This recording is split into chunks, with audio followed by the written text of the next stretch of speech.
Alô, bom dia, você está no canal Professor Belém nesta segunda-feira, 23 de agosto de 2021. E a cada dia que passa fica mais claro o cenário geopolítico ou a política internacional. O mundo caminha para duas possibilidades nem um pouco boas. Ou o domínio total da China, a hegemonia da China sobre todos os países, como um império absoluto a reinar na Terra, ou então uma grande guerra, uma terceira guerra mundial. Tudo isso porque os Estados Unidos estão ruindo. Foi o tempo em que países acossados pela ditadura, ameaçados por ditaduras comunistas, batiam na porta dos americanos pedindo ajuda. Hoje isso já não é mais possível. Quem pedir ajuda aos Estados Unidos verá uma porta fechada. Pois é. Bem, acontece que a China, independentemente da inação ou da inoperância americana no cenário geopolítico, mantém as suas pretensões de domínio total. E isso pode se confirmar logo mais com a anexação de Taiwan, ou como os chineses gostam de dizer, os chineses do continente, a unificação pacífica da China. Pois é, era de se esperar. Com a tomada do Afeganistão pelo Talibã, claro que a China, as pretensões de Xi Jinping em relação a Taiwan aumentariam ou subiriam de grau ou de tom.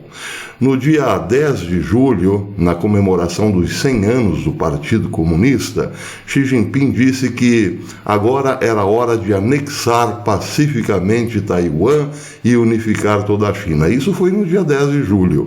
Agora, certamente, o discurso é ainda mais enfático. Bem, o que acontecerá se a China anexar Taiwan? Os Estados Unidos responderão com força? Talvez não. E não porque exista um acordo, como no caso do Afeganistão, um acordo com o Talibã. Não há nenhum acordo entre Estados Unidos e China nesse sentido. Mas dois especialistas militares, escrevendo para o National Interest hoje, dizem que sim, os Estados Unidos podem deixar para lá, deixar a China à vontade se quiser tomar Taiwan. Tudo porque a China hoje tem capacidade para destruir todos os satélites norte-americanos. Ou melhor, não que tenha capacidade ainda, mas tecnicamente já está apta a sonhar com essa possibilidade. Tudo por conta de uma espaçonave chamada RPO, ou RPO. Essa espaçonave é, na verdade, um pequeno satélite capaz de aproximar-se de outros satélites para destruí-los. Aproximar-se e encontrar outros satélites a fim de destruí-los. É um programa chamado ASAT, que está já desenvolvido a ponto de operacionalizar todo o sistema de defesa chinês no espaço e, por sua vez, aniquilar os satélites americanos. Esses dois especialistas militares dizem que até 2029 a China lançará mais de 200 pequenos satélites RPO para destruir os satélites norte-americanos. Ela vem desenvolvendo esse programa desde 1991. Por isso, dizem os especialistas, essa terceira fase do projeto ASAT já está perfeitamente operante, dizem eles.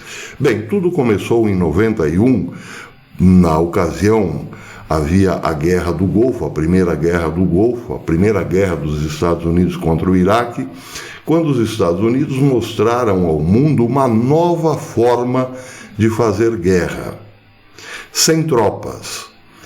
Em 91, os Estados Unidos surpreenderam a todos com ataques aéreos. Os aviões americanos, via de regra partindo da Arábia Saudita, encontravam os pontos ou tropas iraquianas, despejavam suas bombas e voltavam para suas bases.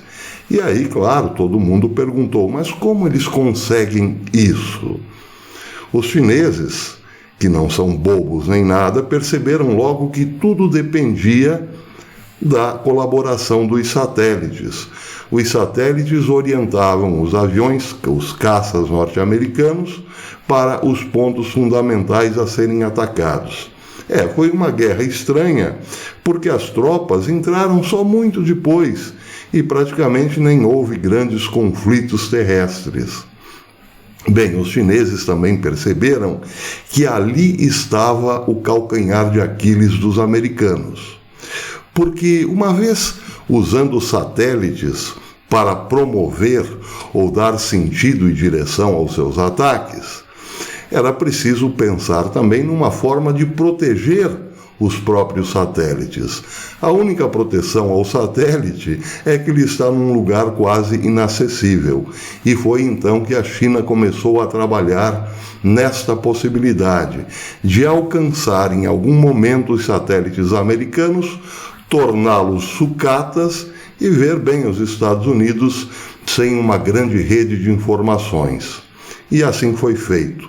Hoje, os RPOs são capazes, sim, a China já demonstrou 6 vezes entre o ano passado e este ano, que pode, sim, destruir qualquer satélite que esteja operando lá no alto. A reportagem do National Interest diz, por exemplo, que a China realizou pelo menos meia dúzia de testes dessas espaçonaves RPO desde 2008. 2 desses testes, inclusive, duraram anos. Em outra parte da matéria, lê-se que, ao mesmo tempo, a China está expandindo sua capacidade de fabricação rápida de aeronaves. O Global Times relatou em janeiro que a primeira linha de produção em massa inteligente da China deve produzir 240 dessas espaçonaves tipo RPO. Se isso acontecer, diz a matéria, e Pequim decidir em 2029 lançar essas 200 pequenas espaçonaves RPO e posicioná-las nas proximidades de ativos estratégicos vitais dos Estados Unidos, ou seja, posicioná-las próximas a satélites americanos, a China poderá ameaçar simultaneamente com a desativação de todos os satélites americanos no espaço. E isso, claro, comprometerá, por exemplo, os mísseis norte-americanos que operam com informações de satélites. Já imaginaram? Mas também colocará abaixo a rede de comunicações dos Estados Unidos. Imaginem os Estados Unidos sem rede de comunicações num período de distúrbio nuclear. Dá para imaginar? É claro que dá para imaginar. É mais ou menos como passar um filme apocalíptico desses bem pesados, como O Dia Seguinte, por exemplo. Sem falar também de que a perda de ativos degradaria gravemente a capacidade de dissuasão e combate dos Estados Unidos, por conta do posicionamento dos satélites chineses. Isso poderia, portanto, levar a China à anexação de Taiwan simplesmente na base da chantagem em relação aos Estados Unidos. Se os Estados Unidos não se anteciparem, terão que entrar numa guerra sem os tais satélites, ou seja, segundo a visão dos analistas do National Interest, os Estados Unidos teriam que entrar numa luta homem a homem, num combate para lá de violento com a China num futuro muito próximo. Pois é. A questão é saber até que ponto os Estados Unidos aceitarão essa superioridade. Quando falo Estados Unidos, estou falando hoje numa nação dividida. Até que ponto os militares aceitarão esta hegemonia? Por isso, abre-se 2 perspectivas. Ou a China, de fato, anexará Taiwan sem dar um único tiro, com a simples ameaça de: se vocês nos atrapalharem, nós destruiremos todos os seus satélites. Ou então, os Estados Unidos, não esperando para ver, entrem numa guerra violenta com os chineses. Mas aí, claro, terá que abrir uma segunda frente, que é contra a Rússia, sem esperar muita colaboração dos satélites, ou então antecipar-se ao fato, ou a tentativa, ou a ideia chinesa, a pretensão chinesa de destruir os seus satélites. Isso quer dizer, em resumo, que dias muito tensos nos aguardam pela frente. Até depois.